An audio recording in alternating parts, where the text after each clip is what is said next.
పెళ్ళాల shopping అంటే ఇలాగే ఉంటుంది మరి. భార్య ఫోన్లో భర్తతో. భార్య: ఏమండి, రేపు మా బంధువుల పెళ్ళికి వెళ్ళాలండి. నా దగ్గర కొత్త చీరలు ఏమీ లేవు.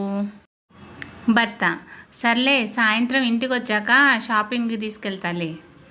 భర్త ఇంటికి వస్తే ఇంటికి తాళం వేసింది. భార్యకు ఫోన్ చేసి ఏంటే ఎక్కడికి వెళ్ళావు అని అడిగాడు.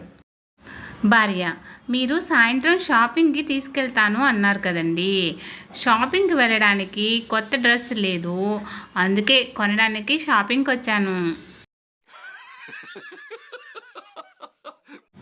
భర్త: ఏమోయ్, పెరుగు రుబ్బుతున్నావేంటి?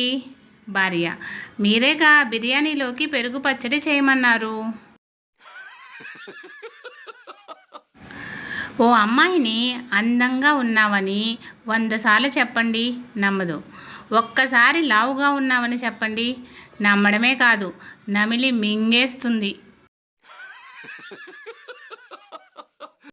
ఆఫీసుకు బయలుదేరిన భర్త ఇంట్లో ఫోన్ మర్చిపోయి భార్యను ఇమ్మని పిలిచాడు.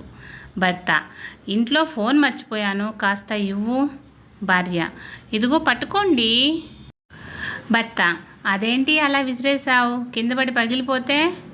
భార్య: మీరేమీ ఫీల్ అవ్వకండి, ఫోన్ని ఫ్లైట్ మోడ్లో పెట్టి విసిరాను. భక్తుడు: దేవుడా, నాకు బాధలు ఇవ్వు, దుఃఖం ఇవ్వు, టెన్షన్ ఇవ్వు, నరకం ఇవ్వు, టార్చర్ ఇవ్వు, హింస ఇవ్వు. దేవుడు: వెధవా, ఒక్క మాటలో చెప్పొచ్చుగా లవర్ కావాలని. రాజు: రమ్య, నేను మీకు ఏమైనా అప్పున్నానా? రమ్య: అలా ఏం లేదే, ఎందుకలా అడుగుతున్నారు రాజు? రాజు: ఏం లేదు, రోజుకు రోజుకి మీ మీద నాకు ఇంట్రెస్ట్ పెరిగిపోతుంటేను.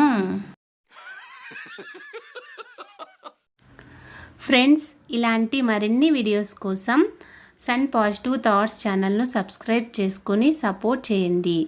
వీడియో నచ్చితే లైక్ చేసి షేర్ చేయండి.